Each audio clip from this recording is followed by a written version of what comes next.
আল্লাহ পাক রব্বুল আলামিন পবিত্র কালামুল্লাহর মধ্যে বললেন ওয়াল জারি যিল কুরবা ওয়াল জারিল জুনুবি। আল্লাহ পাক বলছেন, হে আমার বান্দারা, তোমরা নিজের প্রতিবেশীদের সঙ্গে ভালো ব্যবহার করো, কাছের প্রতিবেশী হোক বা দূরের প্রতিবেশী হোক। তো আজিজানে মিল্লাত ইসলামিয়া আমরা দেখব যে কাছের প্রতিবেশী কাকে বলা হয় এবং দূরের প্রতিবেশী কাকে বলা হয়।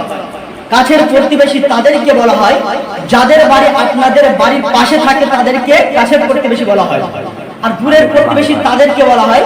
যাদের বাড়ি একটু দূরে থাকে কিন্তু রাস্তাটা এক থাকে। আজকে আমাদের ভাষায় আমরা গল্লি বলে থাকি,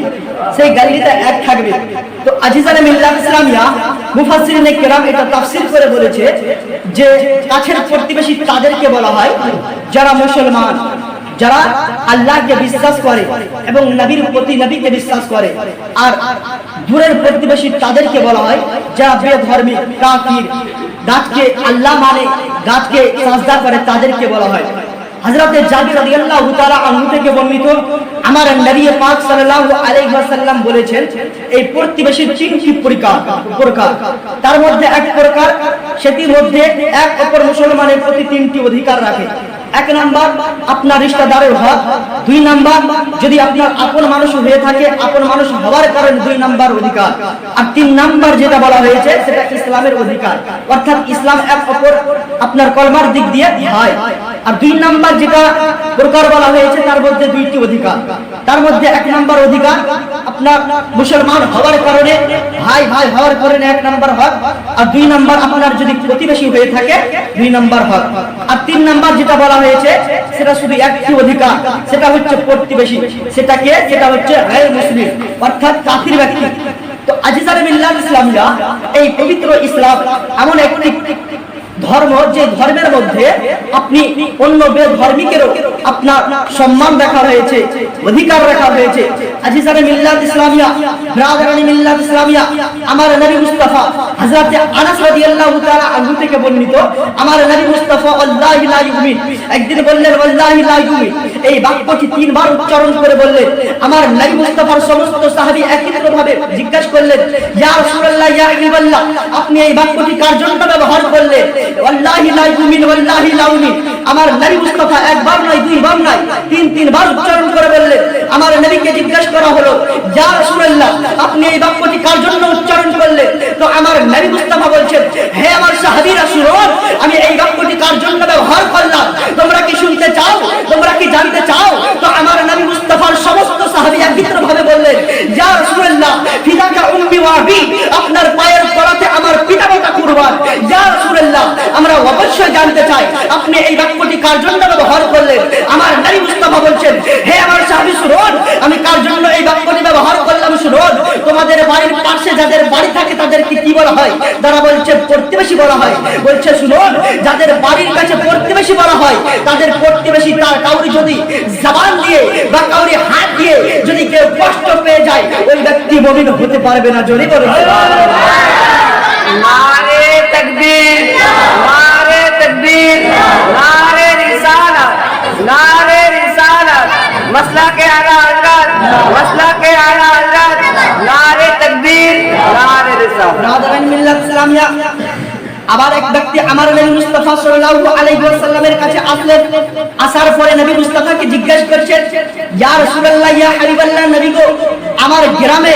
আমার এলাকাতে একটা মেয়ে আছে, যেই মেয়েটা 5 ওয়াক্ত নামাজ পড়ে, আপনার প্রতি বছর আপনার রোজা রাখে, আপনার তাহাজ্জুদ নামাজ পর্যন্ত পড়ে, নফল নামাজ পর্যন্ত পড়ে, ইয়া রাসূলুল্লাহ, ইয়া হাবিবাল্লাহ, সমস্ত ইবাদত করে, কিন্তু ওই মেয়েটা আপনার নিজের প্রতিবেশীর সঙ্গে কেমন করে ঝামেলা করতে হবে, কেমন করে হিংসা বিবাদ করতে হবে, কেমন করে আপনার ঝামেলা সৃষ্টি করতে হবে, সমস্ত জিনিস আপনার তার সঙ্গে ঝামেলা করে। আমার নবী মুস্তাফা ওই সবাই বলেছিলেন, লা খায়রা ফিহা হিয়া মিন আহলিন নার, বলছেন হে আল্লাহর বান্দা শুনো, ওই ব্যক্তির সমস্ত আমল, ওই ব্যক্তির সমস্ত নফল নামাজ, ওই ব্যক্তির সমস্ত আপনার তাহাজ্জুদ ইবাদত আল্লাহ পাক রব্বুল আলামিন তার সমস্ত ইবাদত তাকে জাহান্নামের মধ্যে ঢাকিয়ে নিয়ে। ইসলামিয়া আজকে আমরা নিজের প্রতিবেশীদের সঙ্গে ভালো ব্যবহার করি না। আজকে নিজের প্রতিবেশীর সঙ্গে কেমন করে ঝামেলা সৃষ্টি করতে হয় আমরা যেন এই পৃথিবীর মধ্যে আজকে নিজের প্রতিবেশীর সঙ্গে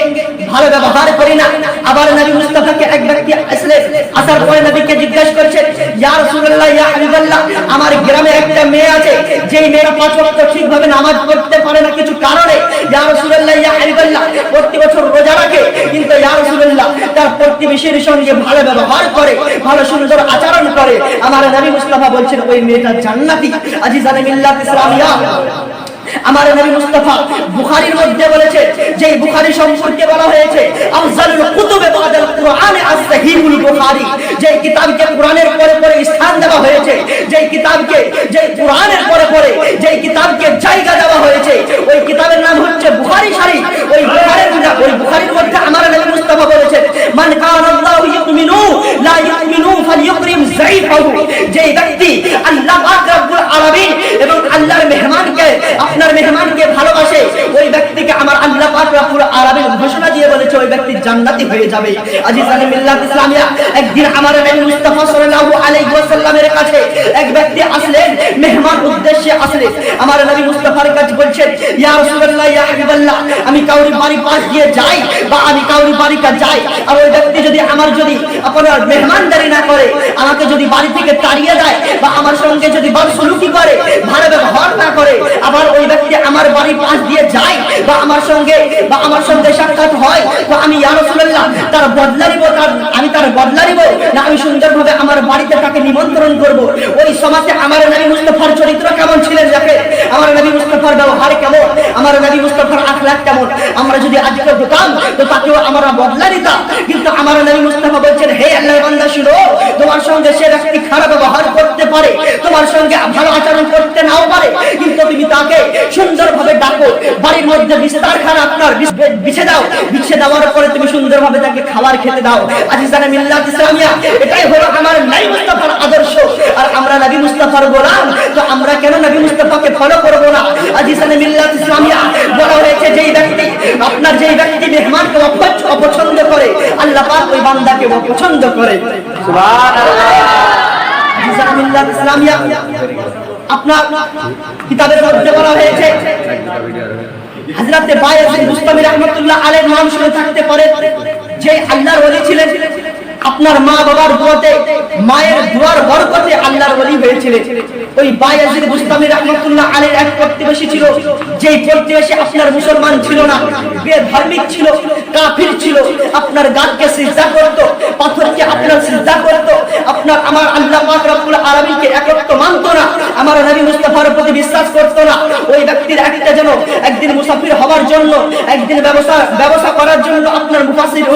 মুসাফির হলেন আপনার আজিজানে মিল্লাত ইসলামিয়া তার একটা ছোট সন্তান ছিল আপনার তার বাড়ির মধ্যে এমন গরিব ছিল আগেকার জামানাতে ল্যান্ড ছিল না আগেকার জামানাতে কারেন্ট ছিল না আগেকার জামানাতে আপনার চেরাগ বুঝানো হতো চেরাগ জ্বালানো হতো তার রোশনিতে তার আলোকিততে সমস্ত মানুষ আপনার দিন রাত কাটাতো আজিজানে মিল্লাত ইসলামিয়া আজকে ওই তার মেয়ে ছিল যার মেয়েটা আপনার তাদের বাড়িতে এমন গরিব ছিল যার কারণে তার বাড়িতে চেরাগ পর্যন্ত ছিল না আপনার ছোট বাচ্চাদেরকে দেখবেন যখন আপনার আলোকিত হয়ে থাকে ওই সময়তে বাচ্চারা ঘুমিয়ে যায় ওই সময় বাচ্চারা চুপ হয়ে থাকে আর যখন আপনার কারেন্ট ভেঙে যায় আপনার লাইট বুঝে যায় ওই সময় আপনার ছোট সন্তান যতই আপনার গভীর নিন পারুক না কেন আপনার সন্তানটা আপনার উঠে যাবে আজিজানে মিল্লাত ইসলামিয়া হযরতে বায়াজিদ বুস্তামি রাহমাতুল্লাহ আলাইহি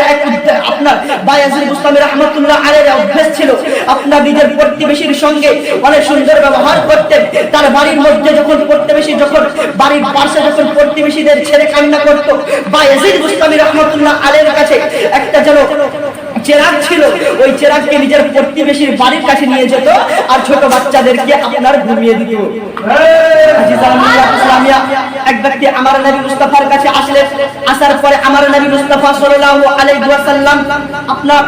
মেহমান উদ্দেশ্যে আসলেন ওই মেহমান উদ্দেশ্যে আসার সময় আমার নবী মুস্তাফা সাল্লাল্লাহু আলাইহি ওয়াসাল্লাম যখন নিজের বিবি মা সিদ্দিকা আয়েশা রাদিয়াল্লাহু তাআলা আনহাকে জিজ্ঞাসা করছেন হে আমার বিবি আমাদের বাড়িতে এমন কিছু খাবার আছে যে খাবার আমার নিজের মেহমানকে খেলাতে পারো ওই সময় আয়েশা বলেছিলেন হে আমার স্বামী গো আমার বাড়িতে এখন পানি ছাড়া কিছুই নাই ওই সমাজে আমার নবী মুস্তাফা সাল্লাল্লাহু আলাইহি ওয়াসাল্লাম সমস্ত সাহাবীকে একত্র করলেন একত্র করার পরে আমার নবী মুস্তাফা বলছেন হে আমার সাহাবীরা আমার বাড়িতে এক অতিথি এসেছে, আমার বাড়িতে এক প্রতিবেশী এসেছে, অর্থাৎ মেহমান এসেছে, সেই মেহমানকে ঘেরার জন্য আমার বাড়িতে এমন কিছু যায়, কিন্তু তোমাদের বাড়িতে এমন কিছু আছে যে আমার মেহমানকে মেহমানদারি করাবে। ওই সময় আবু তালহা আনসারী উঠলেন, উঠার পরে বলছে, ইয়া রাসূলুল্লাহ, আবার আমরা ভাগ্যবান যে আপনার অতিথিকে, আপনার প্রতিবেশীকে, আপনার মেহমানকে আমরা খিলাতে পারবো। আজিজানে মিল্লাত ইসলামিয়া, ওই সময় আবু তালহা আনসারী উঠে গেলেন, উঠার পরে নিজের বিবিকে বলছেন, হে আমার বিবি,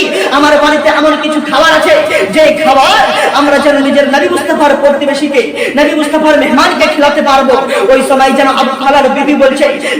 বলছে, আমার স্বামী গো, আমার বাড়িতে এমন কিছু খাবার নাই যে খাবার দিয়ে নবী মুস্তাফার মেহমানকে মেহমানদারি করাবো। ওই সময়তে বলছে আমার স্বামী, ওই সময় বলছে, আমার বাড়িতে আমার ছোট সন্তান আছে, ওই সন্তানের জন্য কিছু খাবার রেখেছি, কিন্তু আমার সন্তানের খাবার ছাড়া আর কিছুই খাবার নাই। ওই সময় আবু তালহা আনসারী রাদিয়াল্লাহু তাআলা আনহার ব্যবহার কেমন ছিলেন, নবী মুস্তাফার সাহাবীর কেমন ব্যবহার ছিলেন, ওই সময় বলছে, হে আমার বিবি, আমার ছোট সন্তানদেরকে ঘুমিয়ে দাও, ঘুমিয়ে দেওয়ার পরে তুমি চেরাগটা বুঝিয়ে দিবে, আর চেরাগটা বুঝিয়ে দেওয়ার পরে তুমি ওই সাহাবীকে, অর্থাৎ নবী মুস্তাফার, তুমি নবী মুস্তাফার গোলামকে, নবী মুস্তাফার অতিথিকে তুমি খিলিয়ে দিবে। ওই সময় তুমি, ওই সময় যেন বুঝতে না পারে যে তার সঙ্গে আমরা খাই না। আজিজানে মিল্লাত ইসলামিয়া, আমার নবী মুস্তাফার চরিত্র, আখলাককে, ব্যবহারকে আমাদেরকে ফলো করতে হবে। নবী মুস্তাফার চরিত্র, আমার নবী মুস্তাফা এই পৃথিবীর মধ্যে যাহা কিছু করেছে সমস্ত জিনিসকে ফলো করতে হবে। নবী মুস্তাফা এই পৃথিবীর মধ্যে যা করে গিয়েছেন আমাদেরকে সমস্ত জিনিস বলে গিয়েছেন। আজিজানে মিল্লাত ইসলামিয়া, অনেক টাইম হয়ে গেল, আমি নিজের বক্তব্যকে ইতি করছি। আসসালামু আলাইকুম ওয়া রাহমাতুল্লাহি ওয়া বারাকাতুহু।